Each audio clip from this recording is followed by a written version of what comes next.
Živijo!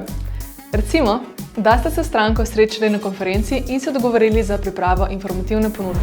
To je super priložnost, da zadevo skomunicirate preko maila, kjer ponudbo zapakirate v personaliziran link.